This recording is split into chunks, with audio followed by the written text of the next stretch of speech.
Welcome to Bible Fiber, where we are encountering the textures and shades of the biblical tapestry through 12 minor prophets, 2 reformers, and 1 exile.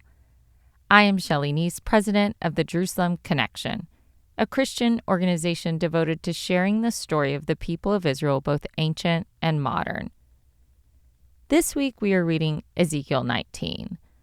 God instructs the prophet to raise up a lamentation for the princes of Israel. Hebrew lamentations, or funerary songs, are a common style in the Old Testament. Often sung at gravesides, traditional laments praise the admirable qualities of the departed and mourned their loss. When King David heard of Jonathan's death on the battlefield, he composed a sorrowful lament acknowledging their strong bond. Lamentations is an entire book composed of songs mourning the destruction of Jerusalem. But Ezekiel's audience would have recognized his style immediately. What they may not have recognized was the essence and underlying meaning of his lament. Unlike classical laments that focus on personal or communal suffering, Ezekiel 19 uses entirely allegorical language. Rather than focusing on the virtues of the departed, it emphasizes the vices of the deceased. While Ezekiel's lament is largely allegorical, the funerary song is specifically dedicated to the princes of Israel, whom he regards as illegitimate kings. In chapter 17, Ezekiel clarified that the ungrateful vine represented King Zedekiah. But in chapter 19, he put the onus on the listener to discern the reality behind the allegory. The first lion cub, second lion cub, and withering vine all represent Judean kings, but exactly which king is open to interpretation. The most logical way to align the historical kings with their corresponding allegorical elements is to consider the succession order of Judah's last 4 kings. First, let me warn you that 3 have very similar J names, so it's hard to keep them separate in your head. They are Jehoaz, Jehoiakim, Jehoiachin, and Zedekiah. King Jehoaz ascended the throne following the sudden death of his father, King Josiah. During his brief 3-month reign, Jehoaz faced interference from Pharaoh Necho II of Egypt. Necho II had ambitions to expand Egyptian influence in the region and saw Judah as a strategic territory. The pharaoh deported King Jehoaz to Egypt in 609 BCE, where he died. Egypt placed his brother, Jehoiakim, on the throne instead. Jehoiakim reigned 11 years. He initially served as a vassal to the Egyptian pharaoh. However, when Nebuchadnezzar defeated Egypt at the Battle of Carchemish in 605 BCE, Judah came under Babylonian control, and Jehoiakim subsequently became a vassal to Nebuchadnezzar. Jehoiakim rebelled against Nebuchadnezzar, provoking a Babylonian siege that led to his death. Jehoiachin was the next to take the throne, but his reign ended after 3 months. Once he grasped the futility of resistance, he surrendered to Nebuchadnezzar, who hauled him off to Babylon in 598 BCE. He spent the rest of his life in exile, along with the rest of his royal court. Nebuchadnezzar handpicked Zedekiah to take the throne. Zedekiah, like Jehoaz, was the son of the righteous King Josiah. He reigned 11 tumultuous years until the Babylonian army deported him as well. Now hold that succession history in your mind as we analyze the symbols and clues in Ezekiel's lament. Ezekiel's lament begins, "What a lioness was your mother among lions. She lay down among young lions, rearing her cubs." Although Ezekiel pictures the lioness nurturing all her cubs, she promoted one above the others. As the favored cub matured into a strong, fierce lion, he learned the predatory ways of survival in the wild. Soon enough, the nations became fearful of the human-eating lion, and they set a trap to catch him in their pit. Once caught, Ezekiel describes the lion being pulled with hooks into captivity in Egypt. Most scholars agree that the first lion cub was King Jehoaz. He was the only one of Judah's kings taken prisoner to Egypt. Jehoaz's reign was too short to inflict much damage on the region, but the Egyptians recognized him as a threat like his father, Josiah. In the Bible's retelling, Jehoaz fell far short of his father's commitment to Yahweh. At first, the lioness interpreted the capture as a loss of hope, but she soon promoted a second lion cub as the alpha male of the pride. The second lion was more ruthless than the first. The lament describes him as devouring humans as his preferred prey, ravaging strongholds and laying waste to towns. As the drama unfolds, the nations set upon him from the provinces all around. They spread their net over him. He was caught in their pit. They presented the caged lion to the king of Babylon, who imprisoned him for the rest of his life. Ezekiel says his voice should be heard no more on the mountains of Israel.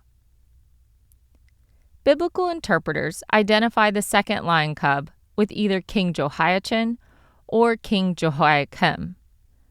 Both seem likely candidates for different reasons. During Jehoiakim's 11-year rule, he developed a reputation for violence. Jeremiah accused him of injustice, dishonest gain, and shedding innocent blood. He also incited a rebellion against Babylon that most certainly provoked the wrath of his neighbors. Ezekiel's description of a ravenous lion whose roar terrified the entire land corresponds with the Bible's presentation of the prideful king Jehoiakim, who did more damage to his own nation than his enemies. Although Jehoiakim's reign parallels the actions of the second lion, most biblical historians agree Jehoiakim died in Jerusalem. The Babylonians never took him into captivity. According to the chronicler, King Nebuchadnezzar deposed Jehoiakim and bound him with chains, intending to take him to Babylon. However, 2 Kings vaguely states that Jehoiakim slept with his fathers, hinting that he died in Jerusalem, perhaps during the Babylonian siege, and never made it to Babylon.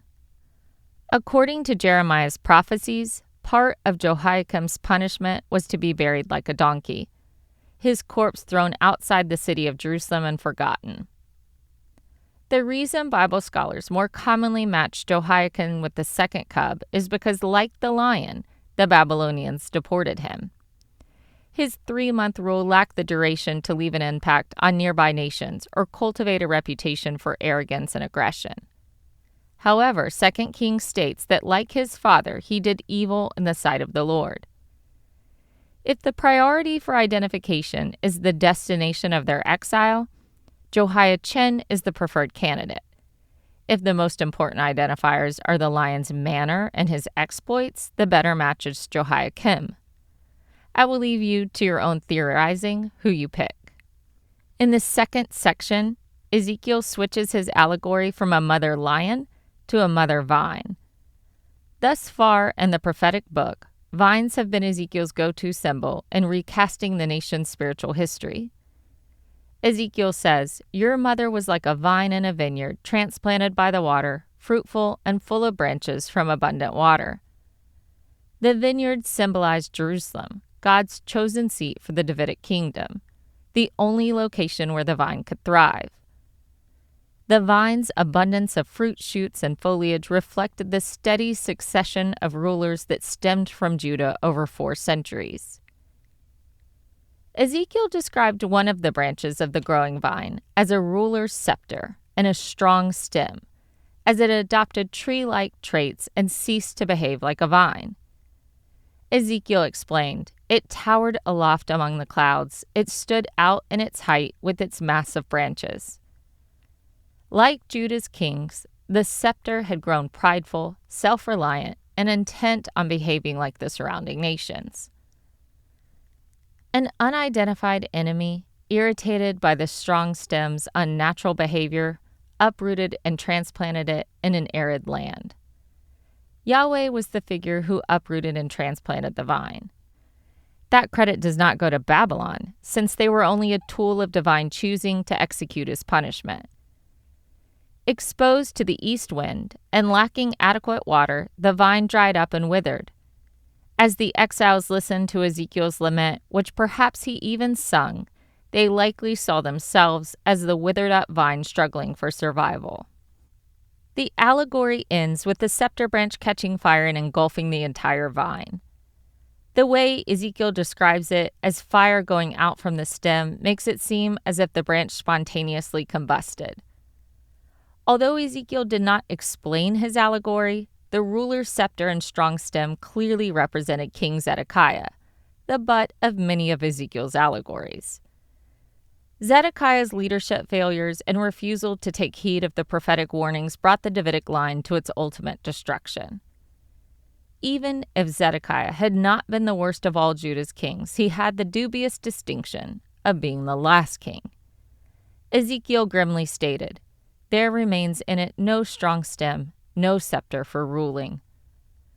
The lament mourned not just Israel's last kings, but the entire royal office. By choosing the imagery of lions and vines, Ezekiel intentionally connected his lament over the end of Jerusalem's dynasty to the tribe of Judah's origin blessing. In Genesis 49, when the patriarch Jacob was on his deathbed, he gave a prophetic blessing to each of his 12 sons. The blessings contained both positive affirmations and warnings, reflecting the strengths, weaknesses, and destinies of each tribe. To Judah, Jacob prophesied, "Judah is a lion's whelp. From the prey, my son, you have gone up. He crouches down, he stretches out like a lioness who dares rouse him up." Ezekiel's lion allegory purposely evoked Jacob's blessings over Judah. Ezekiel further evoked Jacob's deathbed blessing with his incorporation of the term ruler's scepter rather than branch or cedar shoot like in his earlier prophecies.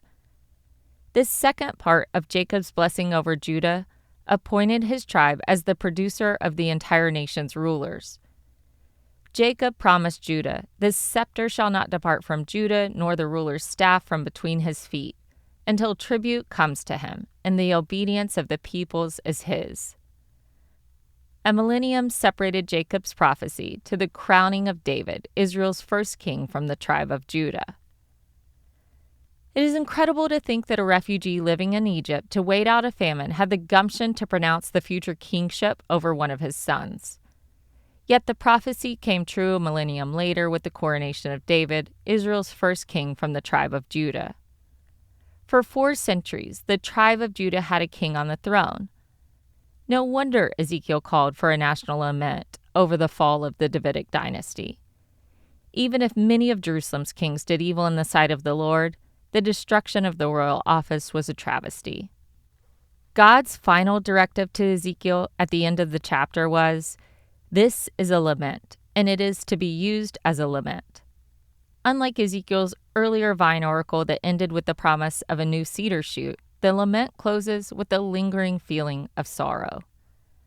For Ezekiel's fellow exiles, the continuance of the kingship in Jerusalem was their last shred of hope. As long as a descendant of David remained on the throne, victory over Babylon seemed possible. They rooted their confidence in the Davidic covenant that promised God would bless the house of David forever.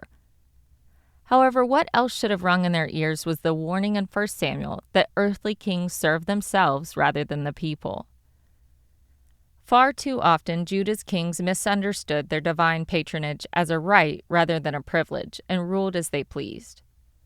Ezekiel's message was that they needed to abandon any hope in Judah's kings saving them. As Ezekiel had explained in chapter 18, every individual stands before God on his own. Kings are no different.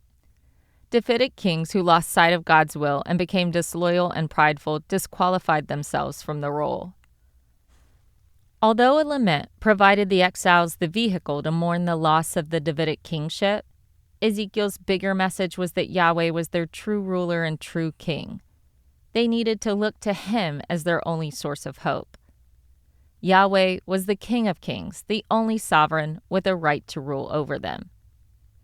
The entire Old Testament later ends without resolving the longing for the restoration of the line of David. The remnant returned to the land and rebuilt the temple, but there was never again a descendant of David ruling over an independent Judah.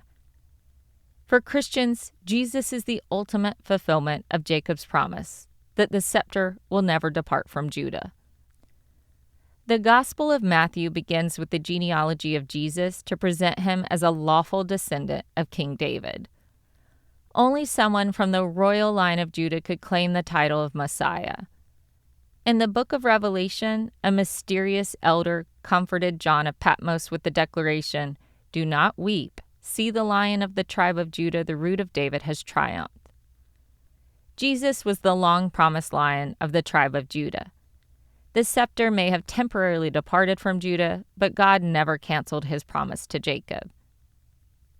Thank you for listening, and please continue to take part in this Bible reading challenge. If you would like to sign up for our weekly newsletter, go to thejerusalemconnection.us, and we'll send you a free download of biblical art as a token of our appreciation.